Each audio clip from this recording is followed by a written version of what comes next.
he's coming back again. Is he? Well, yeah, he was. Max was kind of. He was, he just overexposed himself. Yeah. And He had to kind of duck out for a while. yeah.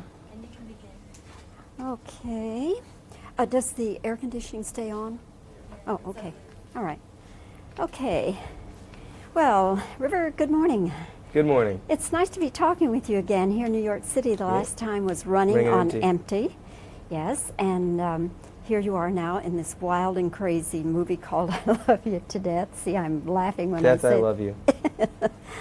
It was just about a year ago this time. You were up for an Academy Award, and Kevin Kline was up, and Kevin won. Bastard. What did you all have? I yelped, actually. I was so relieved and so happy he won. I just jumped out of the chair. I just met him. That was around the time we were starting the rehearsals and stuff, so it was kind of interesting. It was fun. There's that word again. Interesting. These guys, I keep saying interesting. Yeah. So back to the question. Something about. Well, did you all joke about that during this? Oh yes, well, especially Kevin. He jokes a lot.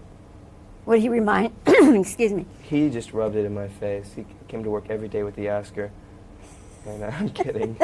He's a very modest, humble, deserving man, and just a great guy with very funny humor. And he does a lot of kind of opposite humor from himself. So I don't even want to get into Kevin. It'll be too long. I'll just start laughing. Let's change the subject. Kevin. He's a very, very, very funny guy, and he doesn't leave you alone with it. He's just... I die thinking about it. Were you in... No, you weren't... Never mind. Was I what? Never mind. It's irrelevant. Okay. Is there a counterpart in true life for your character, since this is based on real people? Counterpart, true life. There is someone who was... Well, Devo was fabricated as far as personality and placement in the story. Though there was someone who did work at the pizza shop who was involved, from what I was told. I didn't get any of this firsthand, but this is what we kind of read up on and heard, from Kosmeyer and Kasdan. But Devo was, and Harlan and Marlon are the kind of additives to the true story, in a way. It's all very true, but it's even mellower, I think, than the true story in some respects. I mean, it's more crazy, and just that it's a movie, but some things about it are very simple and good compared to what really happened, from what I was told. Your character has a great affection for the Tracy Ullman character. Yeah. Would you say that he's in love with her? It's a kind of... it is a kind of love. Desperate love. He just is...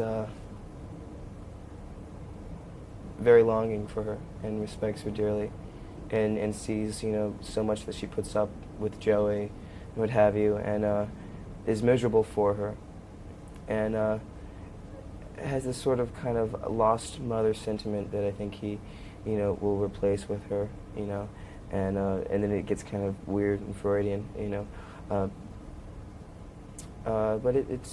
he likes her company. They can talk, they really have things to say to each other on the same level, in some respects, and then completely different. But did you ever shoot any romantic scenes, you and Tracy? For a while, we thought we'd have to go back and kind of make some deep throat tongue stuff, but we opted not to. Come on, due now. to the rating. No, there was never any sort of. Whoa, actually, I just remembered something that was cut from the film. Darn it. Oh well. There's always one thing that you're going to miss. in the film there was I think a quick kiss on the cheek or something like that. That was very appropriate, but probably not enough time to fit it in, or maybe it was a little too weird. Huh? Who knows?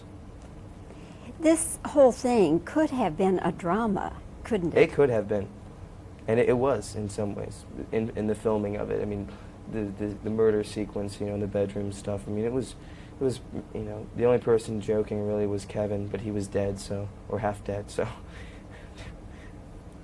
But the whole approach could have been, rather than any comedy at all, could have been, oh yeah, heavy, It could heavy be very drama. heavy. But it wouldn't have been fun. It would have been scary. We don't want to make it scary. Make it fun. Yeah, it could have been Nightmare on Elm Street 10 or something. It could have been Silverado. What will be the next thing for you, River? Next thing, I'm going to do a film career. Uh-huh. Film called Dogfight. Dogfight. Yeah, and Nancy Savoca's directing. She did True Love. And we're going to be doing that mid-April. Start. And I'm looking forward to that. That should be fun. And what kind of role? What kind of role? Kind of Holden Caulfield Marine type, if that makes any sense. I'm not sure I know what you mean. Oh, sorry. From Catcher in the Rye, Holden Caulfield, the main character in Catcher in the Rye. Okay. And then, a sort of kind of awkward Marine type. I mean, I'm definitely not going to be a studly Marine. I'm going to be if there's such a thing as a dorky Marine, I'll try to find it. A dorky Marine? Yeah, a nerd Marine. If there's such a thing, I'm going to look for that animal. Probably find it at the Bronx Zoo. Where will you shoot that? We'll shoot that in Seattle. Seattle posing for San Francisco. All right. Budget. No, actually, it's got an older. In places, it is more exact to the time. Believe it or not, and easier to kind of manipulate because it's a dated project. It's 1964. Okay, so that'll be out maybe in a year? In a year, hopefully. Okay, well, we'll be looking forward to that. Maybe we'll talk again. All right. And again, I like your wild and crazy shirt. Oh, thanks. For it too. Thank you. See ya. Okay, River.